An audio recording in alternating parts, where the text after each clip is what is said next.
Dr. Richard Kurin is the Undersecretary for History, Art, and Culture with the Smithsonian Institution. He has also particular responsibilities for, among other things, the Museum of American History, National Portrait Gallery, American Art Museum, the Hirshhorn, Freer, and Sackler Galleries, Museum of the American Indian, the Museum of African Art and Cooper Hewitt, and African American History and Culture. He also has responsibilities for the Smithsonian Cable Television Channel. A cultural anthropologist specializing in the study of Pakistan and India, Islamicization, policy and development. He earned his PhD from the University of Chicago and first worked for the Smithsonian in 1976 for the American Bicentennial. He went on to direct the Center for Folklife and Cultural Heritage for 2 decades, overseeing the Smithsonian Folklife Festival and Smithsonian Folkways Records. Appointed to the U.S. Commission for UNESCO by 7 successive Secretaries of State, he helped draft the International Treaty on Safeguarding Intangible Cultural Heritage. In 2010, he led Smithsonian efforts to save Haiti's cultural heritage after the earthquake, and has also helped to save endangered collections in Mali, Egypt, Syria, and even New York City after Hurricane Sandy. Richard Kurin is the author of scores of scholarly articles and several books, including the Smithsonian's History of America and 101 Objects, The Hope Diamond, The Legendary History of a Cursed Gem, and Reflections of a Culture Broker, A View from the Smithsonian. He's given more than 300 book talks, has appeared on scores of television and radio programs. He currently serves on more than a dozen museum boards and as liaison to the White House Historical Association and the President's Committee on the Arts and Humanities. He recently returned from Paris, meeting with the Director General of UNESCO to figure out how the international community can better protect cultural heritage in Iraq and Syria. Back in the day, he was also an awesome and intimidating softball player. It gives me great pleasure to introduce GAD's Distinguished Speaker for 2014 and my former professor, Dr. Richard Kurin.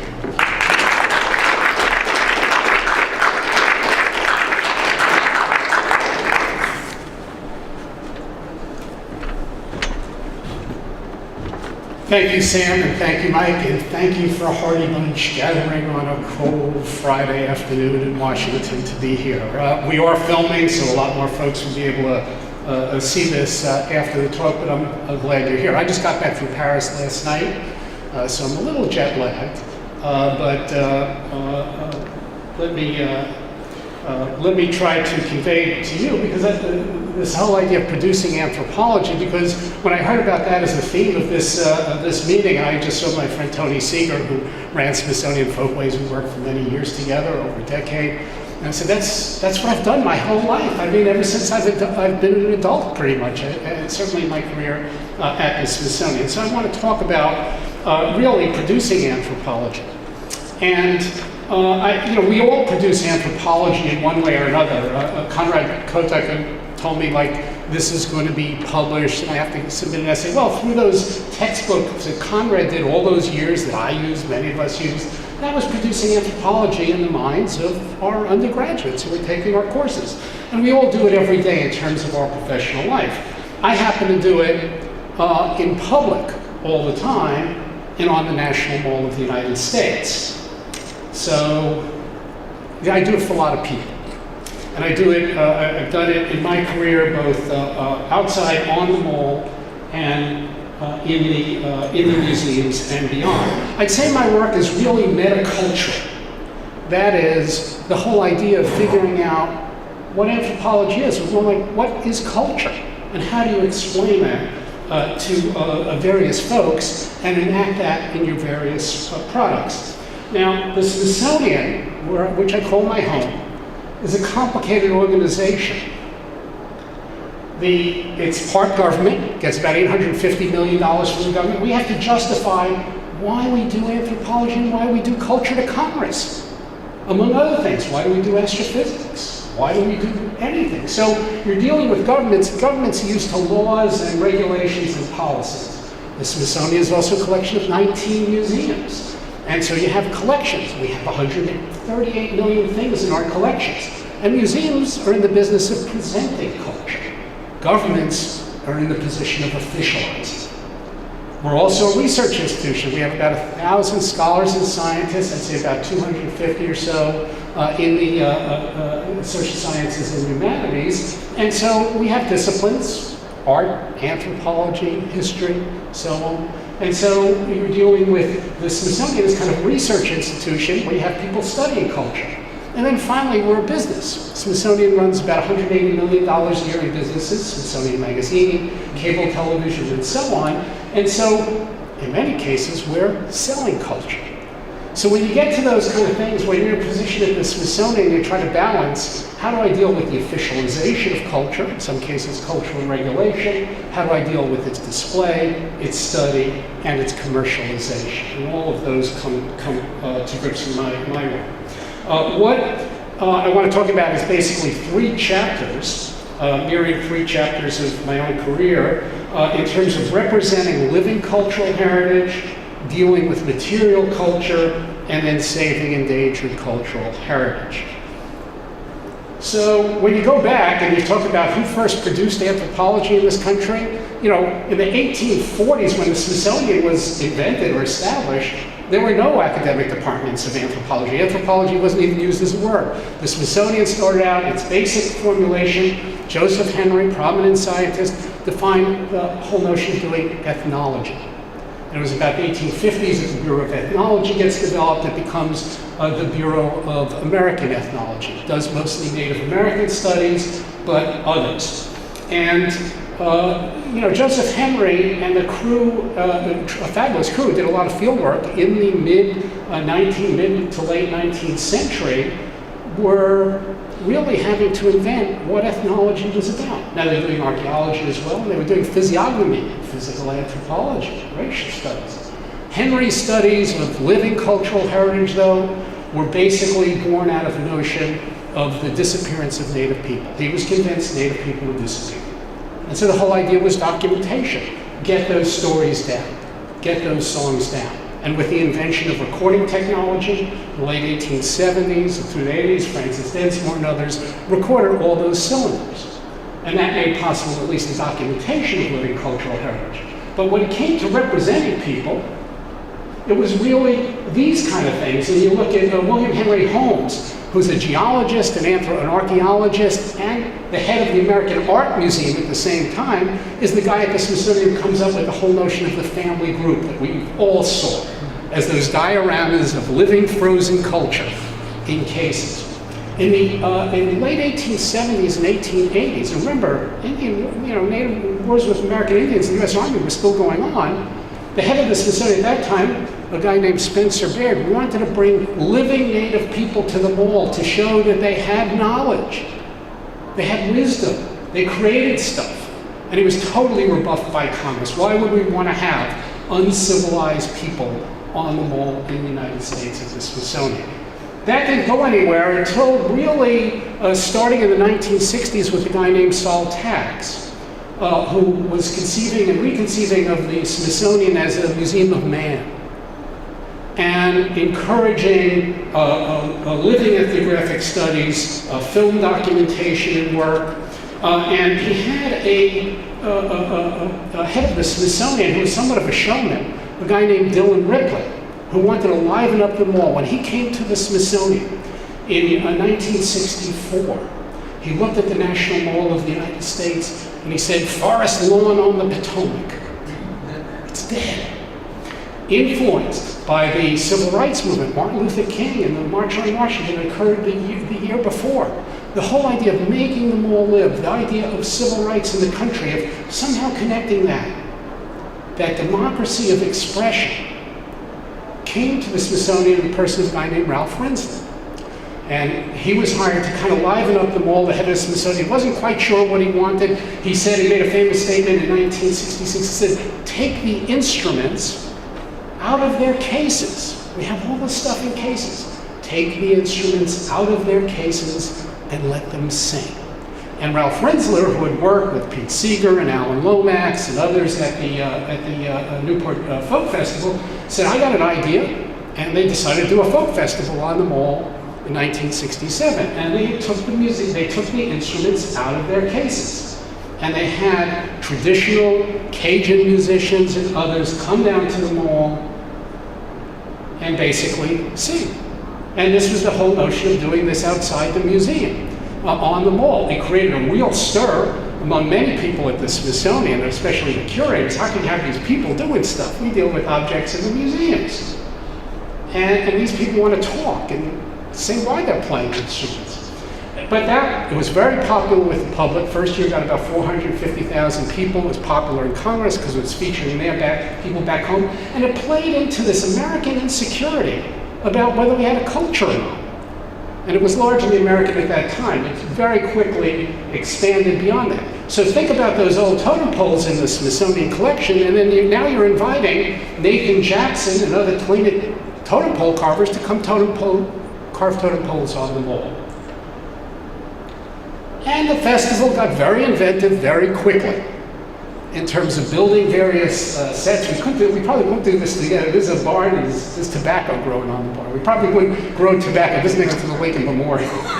Probably wouldn't do that today. But trying to create the context for which you would feature people. So not only have musicians play on the stage, but build the barn and do a barn dance and something like that that gives a context. Of course, as one of my wonderful, insightful colleagues, Bernice Johnson-Reagan, who's a curator at American History, member of Sweet Honey in the Rock, one of the founders of the Freedom Singers, likes to point out, the project was very much like the zoo. You take a little environment, you take a living creature, you take a little environment, you provide a context, and you have them perform. So there was that aspect. There was the background aspect of the Columbian Exposition, the Chicago World's Fair, of putting people on exhibit. And people like Barbara Kirshner Black Gimlet, Richard and Sally Price, Bob Cantwell, and others have written about this and talked about this in the context of the festival. I think we were able to do pretty amazing things. So if you want to know why cowboys and cowgirls do the work they can, put them out in front of the U.S. Capitol and let them show the public what they do. And everything from Matachina's dance in New Mexico to builders from Mali. Now, this great cultural exercise, and the festival went international very quickly because you couldn't talk about American culture without talking about the African diaspora. You couldn't talk about American culture without immigration. And so the whole idea was to show the roots of various traditions very early on. The festival used largely researchers drawn out of the Smithsonian and a tight circle of anthropologists, folklorists, and ethnomusicologists, but quickly expanded. Many more people from host regions and countries, and many more from communities themselves doing work. Always great stories. Talk about Chuck Briggs and crossing boundaries in terms of festival. So you got these guys from Mali. They're going to build a gate like they built at Jenny, out in the deserts of Mali. And you're going to do that, and OSHA comes along and says, well, these guys aren't following federal regulations. The Malians like, what federal regulations? We've been doing this for about 3,000 years. What do we know about federal regulations? So you get that whole idea of the Smithsonian regulatory culture with Malian culture. The other things the Malians weren't ready for is in Washington, it was the rainiest May and June as they were preparing this.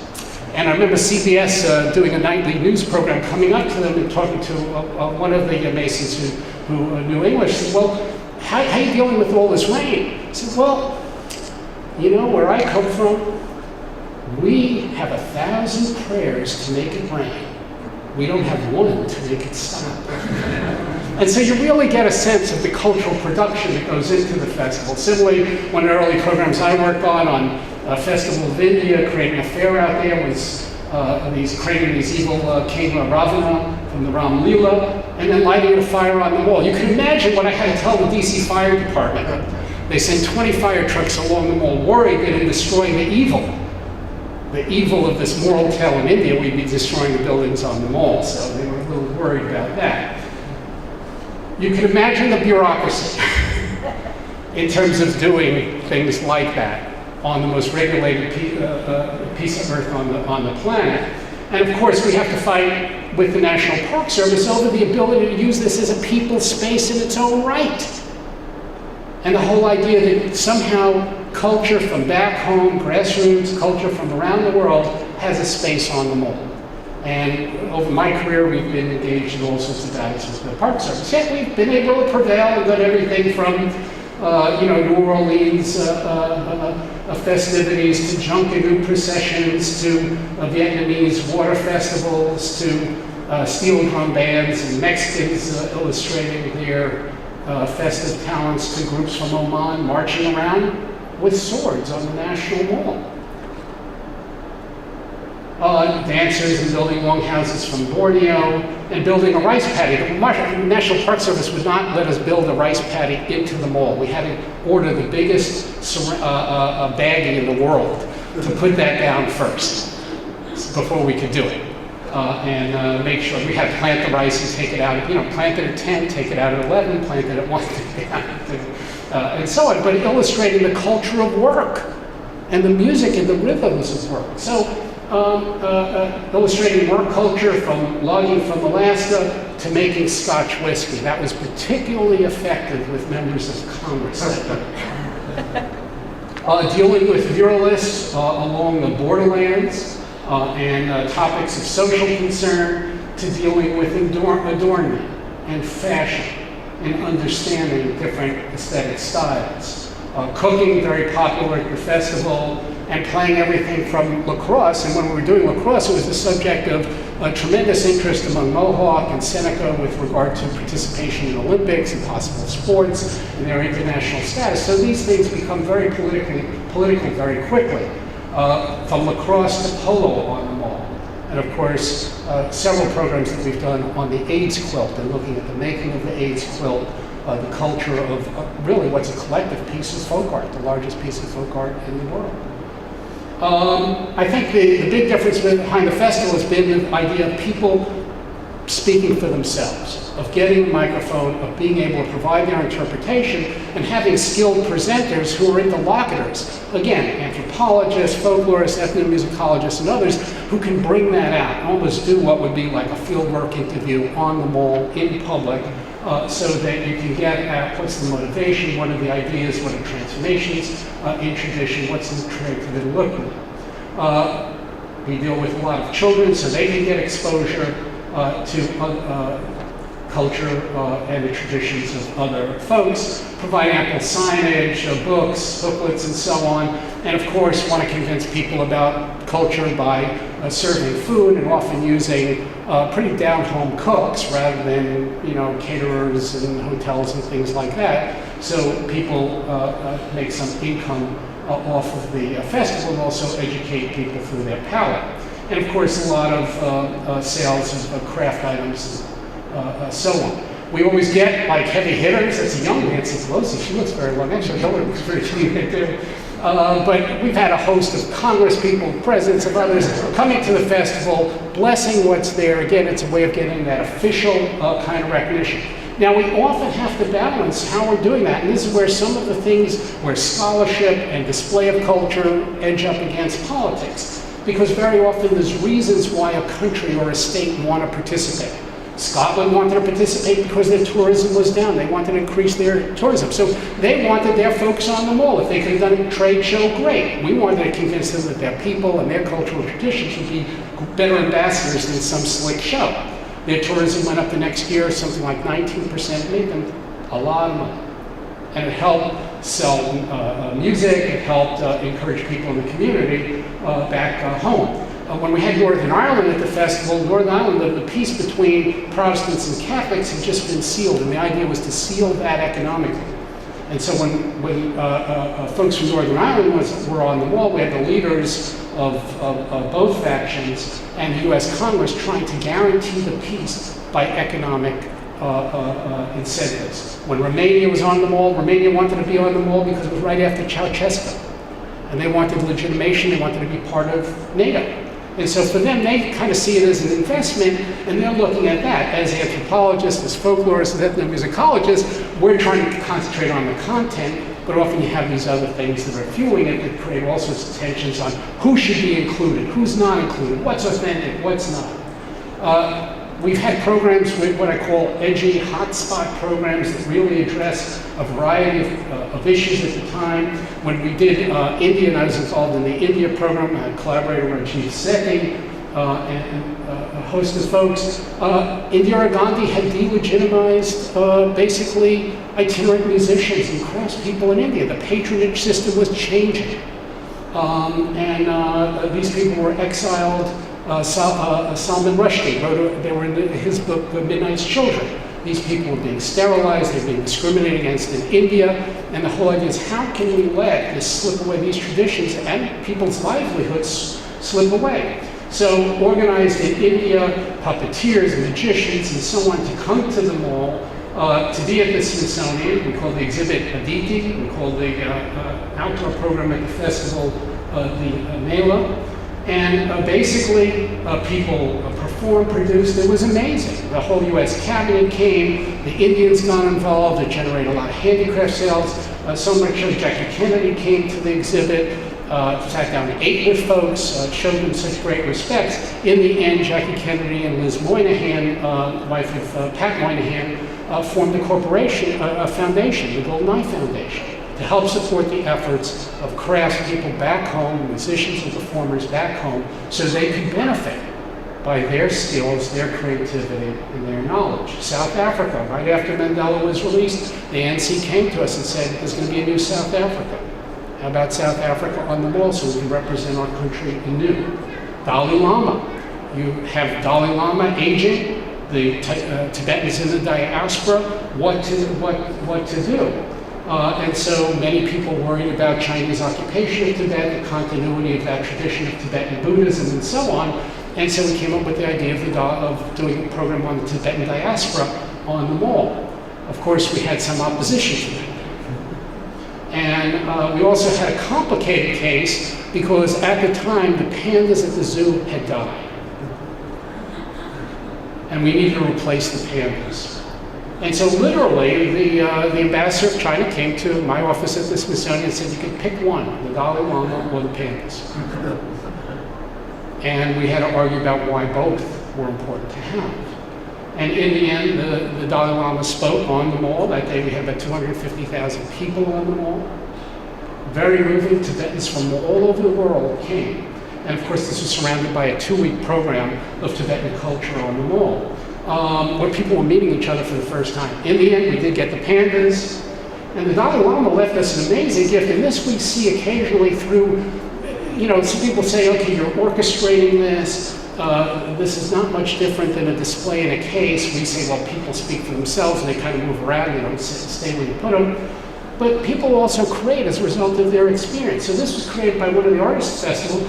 Notice that there's a traditional Tibetan Buddhist tanka, but look down below. Look at the lower part of that. And you see the Washington Monument, the Smithsonian, and the U.S. Capitol, corresponding with the Washington Monument corresponds with the first king of the Tibetans.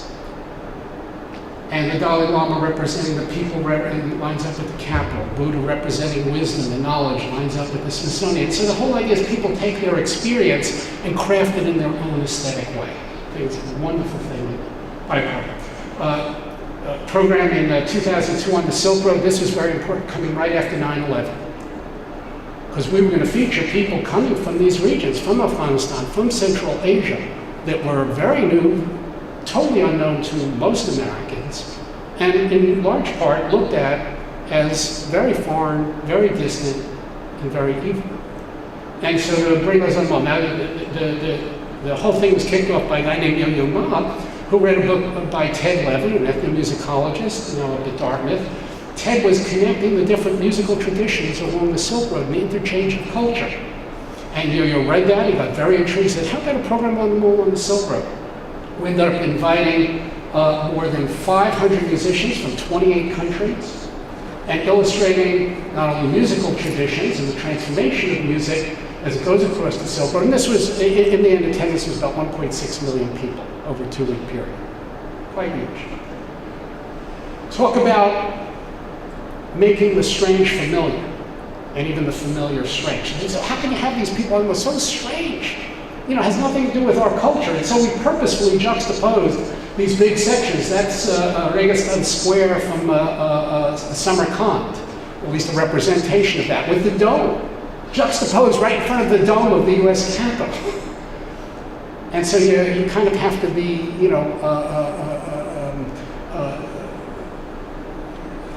it made people aware that some of our own things come from this very region.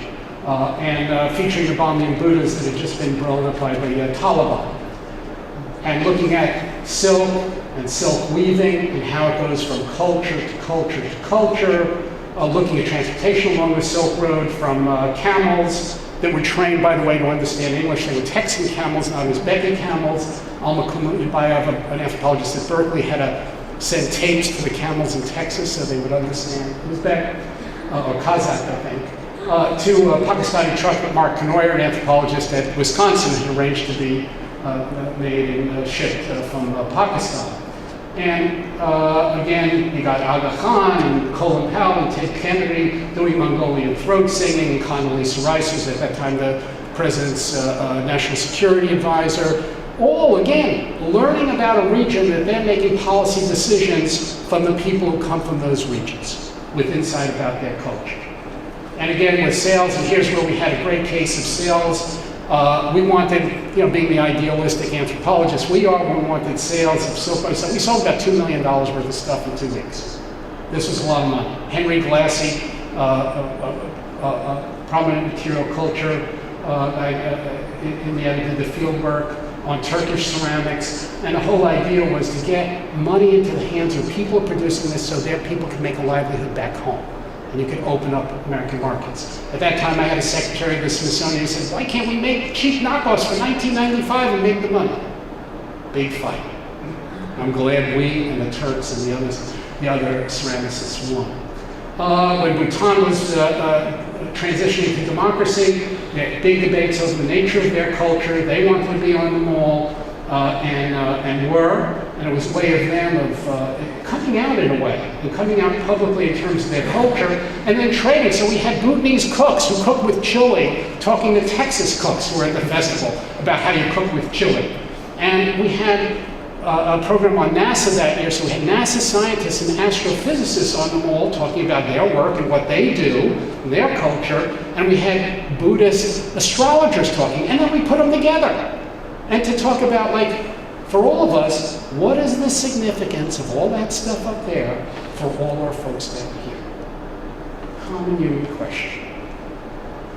And of course, the Bhutanese turned us into a stamp, being as they are another item of creativity. We've turned that kind of model into doing the opening of the World War II memorial and bringing out Tuskegee flyers and Navajo code talkers and others. So it's not just celebrating the big military stuff, but the people who were involved in the war and their traditions and their stories, tapping into the Veterans History Project, opening of the American Indian Museum, the largest gathering of diverse Native folks, I think, in history on the continent. People from over 600 different tribal groups from northern Canada to Tierra del Fuego on the mall together. And planting a flag. Not only was the American Museum there, but Joseph Henry was wrong. Native culture wasn't disappearing. People said very loudly, we are still here. I'm looking at Tony Seeger because these are folks that Tony worked with in Brazil, the Suya Indians. And Tony, if you remember, we had a great discussion. The Suya were wondering how dressed they had to be and what was the etiquette for Washington. They did decide to dress up. I think one member did get sick. I think we had some ethnical healing ceremonies at Georgetown Hospital and so on. But really amazing times. And of course, the festival generates everything from monographs and serious scholarly work to things for school kids and school kids back home. With the festival, in the late 80s, the festival became the home of Folkways Records. So started by Moses and run by Moses Ash for 40 years with Woody Guthrie and Pete Seeger and Leadbelly and Ella Jenkins and Music of the World, Colin Turnbull's pig recordings, and everybody else, anthropologists, musicologists would send their recordings, next week it would be out. And Moesh wanted to publish everything. The whole idea of the voice of the world, the sounds of the world. This became to the Smithsonian because of a record we did, Vision Shared, where some people understood that. People like Bob Dylan and Bruce Springsteen and U2 and Little Richard and Emmylou Harris doing a benefit album that paid for Folkways to come to the Smithsonian, and then enabled us to produce things like the Anthology of American Folk Music, reissued that, which won 2 Emmy Awards, to Silk Road music, to Mali, to music of cowboys from Venezuela and Colombia, to Scotland stuff, to Steve Feld's work on Bosavi and so on. So that's kept alive. We issue now several dozen records a year. It makes royalties that go back to musicians in places, and it helps encourage their ongoing cultural creativity while helping the rest of us learn about their music. And we went digital for that. Now we've acquired the whole UNESCO collection, and people like Mickey Hart, who helped in the recording, a drummer from the Grateful Dead, who's an ethnomusicologist, helped in the recording, re-recording of Folkways, and issuing of his records on the label. So this is very much an active, not only is it an archive that you keep squirreled away, but it's an active, ongoing enterprise that allows for study, represents new creativity, and also has a benefit to the people who make the music. This got us into thinking about the nature of culture and survival through programs like UNESCO. It resulted in a conference at the Smithsonian and a new treaty that I'm very ambivalent about. Tony and I were in a panel last week at the Society for Ethnomusicology about this, but it's the 2000 Treaty on Safeguarding Intangible Cultural Heritage, which now 160 countries in the world have signed. And will have consequences for anthropologists for generations to come, because in some ways it officializes what wasn't official before. And it could be good in terms of getting support for cultural research, documentation, and work. It could also lead to government control, propaganda, and all sorts of kind of insidious things. But in general was the idea of trying to encourage people to practice and benefit from their traditions. Another treaty in 2005 on the protection of cultural diversity, not really about cultural diversity, but about cultural products. And this one is maybe a little more problematic. So the front page of the Washington Post today, when they're talking about the French worried about the incursion of American foods, this is really a treaty about globalization and the cultural impacts of globalization. The second chapter I'll deal with is dealing with material culture, the various museums of the Smithsonian. And I have a director of one of those museums, Janetta Cole, here with me today, my colleague. And I often regard myself not as directing the directors, I'm the downfield blocker for the directors in helping them do their work and do their good work of their different museums. Museums contain stuff being the technical term. And the Smithsonian has a lot of it. And it's anything from artwork to patent models and sewing machines to spaceships and airplanes. And again, whatever we have, there's a lot of it. A lot of archives that would reach from here to the moon and back. And so it provides a great storehouse for research work, and we host, again, about 500 fellows a year at the Smithsonian, more than 2,000 interns who come and use the Smithsonian's collections for the research, as well as our hundreds of people on staff to do research on the collections. But we also have to care for stuff, and stewardship is important. Who wants to mess up the First Lady's gown or Neil Armstrong's spacesuit? And so it's a great responsibility to take care of all this stuff. The Star Spangled Banner. This original Star Spangled Banner cost $405 to make in 1813. When we finished preserving it a few years ago, the price tag was $58 million. So it's a big, big job, but it can be inspirational in educating people around their own historical roots. At the Smithsonian, we do exhibitions. Exhibitions are a way of taking those collections, taking our research and formalizing and displaying it to the public.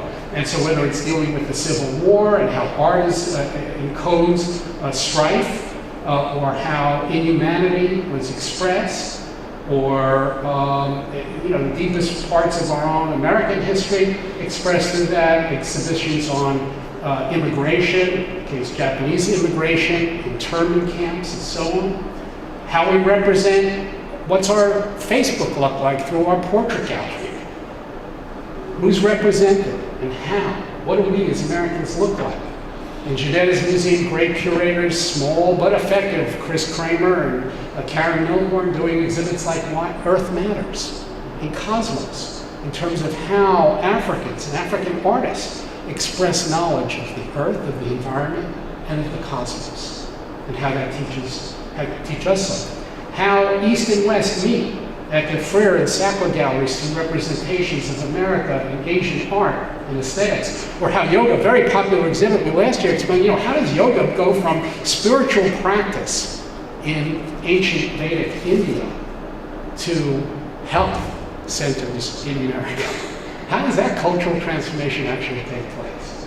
How do contemporary artists like Ika Shonibare express the impact of oil in Nigeria? Or how does Weiwei express what's happening, building projects that fail and crush kids wearing backpacks, the backpacks he exhibits in that snake-like way in the Herschel. So contemporary artists, how are they wrestling? How do American Indians wrestle with American and Native American identity? And then great exhibits by the Cooper Hewitt on design for, with the other 90%, with cities, looking at how indeed we can look at our objects and our collections and understand how they're designed and what purposes they serve and how they can be better. And the Smithsonian is always stretched to represent more, represent broader populations, from our America and Latino art to beyond Bollywood about Indian Americans. We do a lot of stuff on popular culture. How do we understand popular culture, like Jim Henson's creativity? And how do we make culture animated in places in the museum? This is the American History Museum, working with the Greensboro lunch counter, where people come and then they're asked to be seated and join those 4 African-American students on February 1st, 1960, sat down to stand up for their freedom. And then were joined by many others in the days that followed.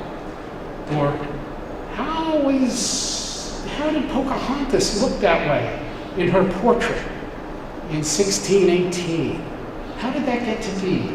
What was going on in the minds of Britishers and Native people? And then we use the flag hall outside the Star Spangled Banner to swear in new immigrants. And when we do that, there's not a dry eye in the house, and you get a sense of what that sense of being American is all about. And remember those totem poles isolated in the museum? Well, now we make them in the American Museum and invite people like David Boxley to show us how they're made and done. Or how we now experiment with digital technology, how we use food, again, and sales of Native people and American Indian to encourage the culture. But of course, one of the things I have to wrestle with is how we represent this in Night at the Museum. Big challenge. Or how we do it on the Smithsonian Channel, big TV, how you do it in the magazine, and so on. These get tough because there you often figure out how do we sell something that millions of people are going to buy, and how do we maintain our accuracy, our scholarly integrity, and so on. And this is always an issue. We do deal with complicated stuff like repatriation. Nobody repatriates more cultural objects than the Smithsonian, both human remains and sacred objects. We end up having to deal with pretty messy issues with regard to archaeological remains like undersea archaeology, and we get enmeshed in controversies over contemporary art. And we do that because we're always in the public eye. So our curators, our directors are very conscious of their standing, both in terms of their scholarship and their leadership and public responsibilities. Right now, if you go by the mall, the African American Museum is rising next to the Washington Monument, $540 million. We have to raise $270 million for a project to represent an African American take on American history. And so often you're working with donors, you're working with supporters to convey a whole notion of what culture is, what representation is, what history is, and so on, how you do it. We just did the groundbreaking 2 years ago, and that should open in 2016. And then we have legislation. We have legislation for pending right now for a Latino museum, for a women's history museum, for a museum of the American people, for another museum of technology. Everybody wants to be represented. And there again, you're trying to juggle your kind of scholarly road in terms of, okay, are we getting into serial ethnicity? How do we do this? On the other hand, you're dealing with notions of really representation and inclusion in a sense of what the country is about. So the Smithsonian is often the crosshairs of those debates. Last chapter, Saving Endangered Cultural Heritage. In January 2010, earthquake in Haiti, devastating, 300,000 Haitians killed, about 1 million injured, 2 million people homeless. Tremendous outpouring by the Haitian people in terms of having to cope with just an unprecedented kind of disaster and not having really the resources to do it, but drawing internally, deep within them, on their culture to survive. And before there was medicine from the outside, before there was food, before there was aid, there was the song. There were Haitians singing through the night to give themselves strength. It was drawing on that historical resilience that had defeated Napoleon, abolished slavery, and gave people a sense of being able to make it. If somebody tells me that culture's not worth anything, I say, here's how several million people survived that first week. It was on a song.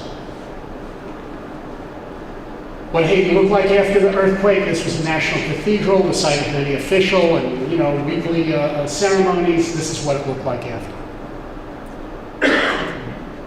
The Nadero Art Gallery, the largest art gallery in the country, wonderful collection, about 20,000 paintings representing a history of Haitian creativity. That's what it looked like after.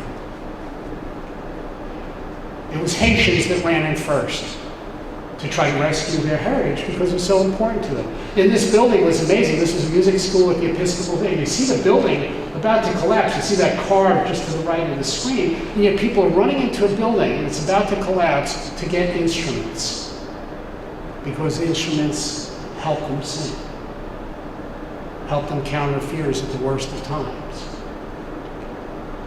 And people made art right after the earthquake. Immediate was to make art, almost apocalyptic. It looks so beautiful, the shot at the left, but it's really the tree of life, almost the tree of death.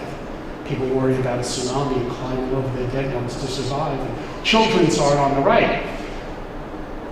Haiti had been at the Folklife Festival in 2004 for the 200th anniversary of its independence, and so we knew a lot of Haitians. We worked with about 30 or 40 Haitian anthropologists, folklorists, ethnomusicologists, and others. We said, what can we do? And some of them were actually in positions of a good deal of authority. We were called the monuments men of World War II and saving cultural heritage during World War II. And we were called the U.S. failure to act with the Iraqi Museum and allowing looting. And I did the Smithsonian failure to act during Hurricane Katrina and helping folks out, our colleagues in museums in New Orleans. And so we said we had to do something. We put a project together. Haitians, Americans, public and private came together. Ms. Obama went down to Haiti with Elizabeth Préval, Joe Biden, Elizabeth Préval, the First Lady of Haiti. She came back up, she presented Janetta and I this painting by a child, said, you gotta do something. And so we did. We took over the UN building down in Port-au-Prince. We brought in generators. We hired a Haitian staff, our colleagues in Haiti. We joined in with Smithsonian and other people, and we went to work. This was the Centre Art, big center in Port-au-Prince. This is what it looked like. Again, we got UN troops and others to join with us, the UN folks in blue hats, our folks in yellow hats, digging out of the rubble to save artwork, to save sculpture, to save paintings, to put together crews to work on stuff, to train Haitians from the very get-go. We worked with about 150 Haitians, training them so they could save their own culture and be inspired by it, just like we are. And so, tremendous effort at the Centre Art. This was pulled by rubble. We saved about 6,000 paintings, about 1,000 sculptures just from the Centre Art. Altogether, 35,000 paintings. Rare books, historical documents, and again, detailed training of Haitian colleagues. This is what the archives look like. This is the National Archives. Imagine being a researcher doing a dissertation or doing a book on Haiti. And this is what the archives looks like. That's what it looked like when we saw it. That's what it looks like now. Paintings from the Royal Palace, the Presidential Palace that had been destroyed. This was actually in 3 pieces and crumpled, now restored.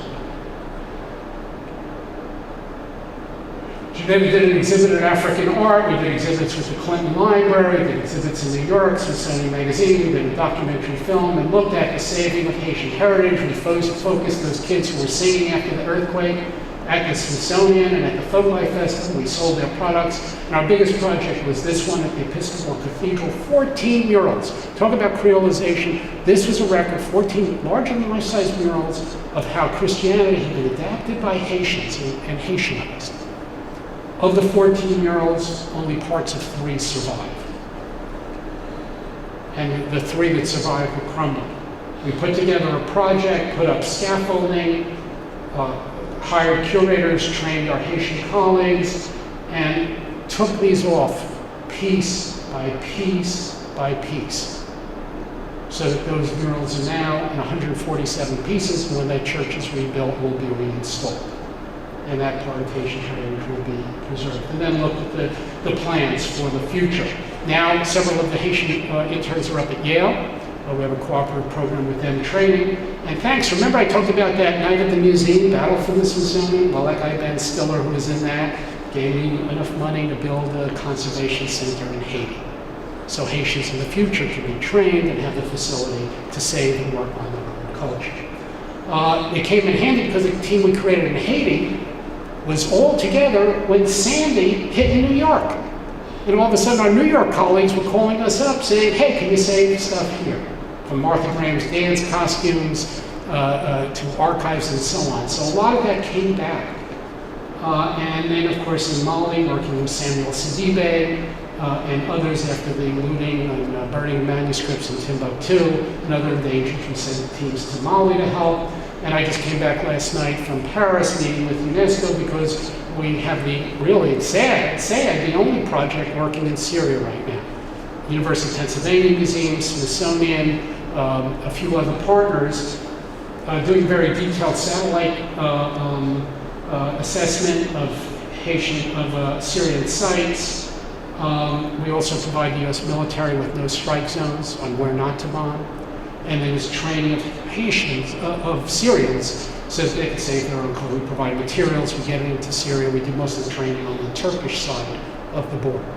And so Syrians have a shot at hopefully and possibly saving what they can of their culture. We do a lot of training for military so they understand our obligations under the Geneva Conventions and Cultural Heritage Protection Conventions. And right now we're working on a larger effort. We just got a grant from Mellon Foundation to provide I call it kind of culture without borders, just like you have doctors without borders. So when you have these cultural emergencies, we can indeed provide help for people working with folks on the ground so they can save at least their material culture. And so that's what I've been doing for my time at the Smithsonian. I guess I draw kind of two things from it. You know, I came out of the University of Chicago's very theoretical program as a graduate student, and you know, you always debate and think about what's culture, how do you understand it, and my sense is over a career that, you know, it's always going to be multi-paradigmatic, it's going to be very hard to get there. And so we live in an imperfect world that way, but when you're looking in the world publicly, in the world of action, when you're looking at those Syrians or those Haitians who are in danger of losing what's been built up over generations and centuries, sometimes even millennia, you get very practical. And so I think my biggest lesson both at the Smithsonian and all this work is really about respect, that if we can do what we can to show and foster respect for diversity of people being human in this world, and do it through action, and that we can foster the kind of creativity that's made us human, that's created the kind of cultural variation, the cultural amazing thing, that's pretty good work. Now sometimes creativity and freedom, and sometimes cultural heritage could lead to pretty hard situations too. We're seeing some of that actually in the Middle East right now. But I think most of the time it's a pretty good bet to bet on creativity and respect for diversity and freedom. I think those are good things to bet on. So that's my lesson. Thank you.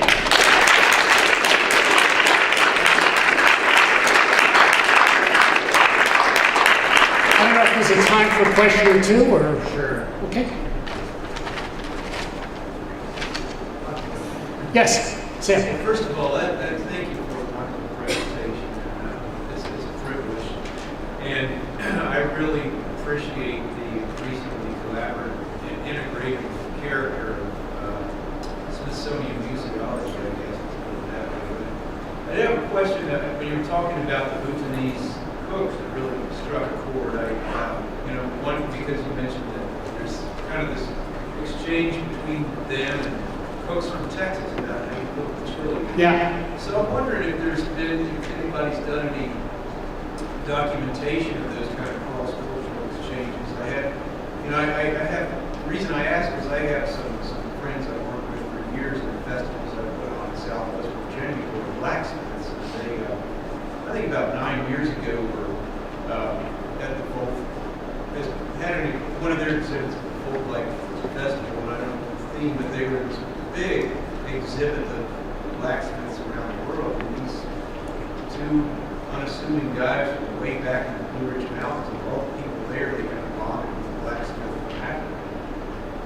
They had remarkable stories, which I can tell you some other time. But I wondered if there had been any documentation. I think it's pretty limited. We've heard anecdotally a lot of cases. The one I always liked was back in '86. We had coopers from Texas, barrel makers, and we had sake barrel makers from Japan. And they couldn't speak each other's languages, but they spoke it, manually and aesthetically. And the guy from Tennessee actually got a grant from the National Endowment for the Arts, so there must be some documentation somewhere. And he went to Japan to apprentice to the Japanese sake cask makers. Now, I don't exactly know what he then took back to Tennessee, but I am sure one day some archaeologist is going to be digging up this site in Tennessee and wondering about early Japanese occupation of the Tennessee region, because they're going to find this influence there. So I think it's mostly anecdotal. I don't know of anything systematic, and I think we've seen it in different, in different genres in different parts of the world. Yes? I know you've got thousands, if not millions, of artifacts that are in storage and are not on display. Has there ever been any talk about maybe setting up like satellite Smithsonians, like on the West Coast or in the Midwest? What a great idea! Yes, the issue is what to do with all those collections, and we started a program in the late '90s called the Smithsonian Affiliates Program, and now we have 194 affiliate museums around the country, and we lend out our objects to them. So at any one time, there are 5 million objects of the Smithsonian on loan to other museums. It's not easy because the curatorial and conservatorial impulse with regard to artifacts is no. And so it's been, it's sometimes a chore, but again, we have a lot of objects on loan to other museums. It's hard to do it internationally, but we certainly do it all over the country. Yeah.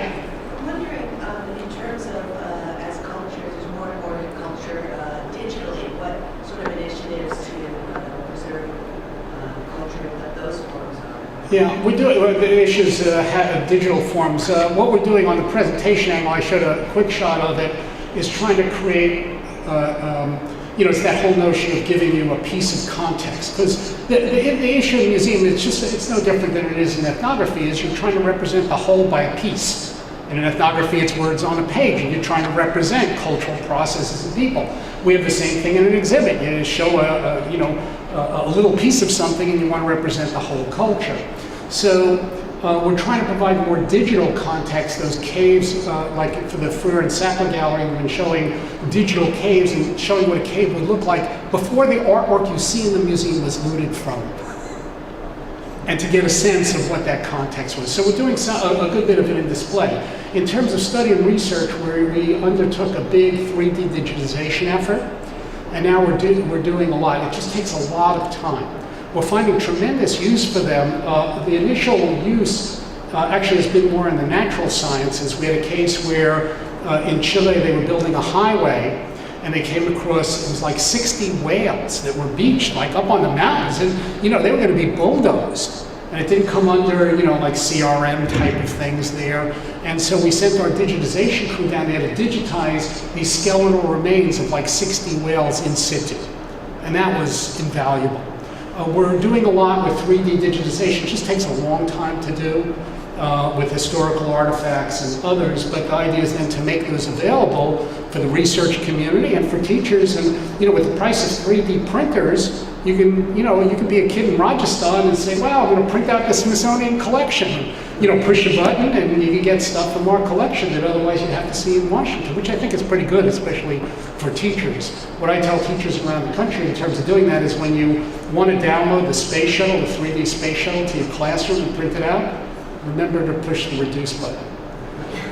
But I think it could have a tremendous effect both in terms of the research community. What we're finding, for example, in some statues are scholars in the Freer, or art historians in the Freer have discovered, for example, that with doing 3D digitization, they could read inscriptions on statues that they could not read, with the naked eye or heavy-duty inspection, because with the 3D printing, it allows you to do all sorts of filtering that you could not do by other means. So we're discovering that we can find out more about an object than ever before. Same thing, I think, in art history with brush strokes and things. We couldn't really examine those in the way we can now. Okay. Well, thank you again for being a good crowd, and thank you for the honor of being here at the General Anthropology Division. I appreciate it. Thank you.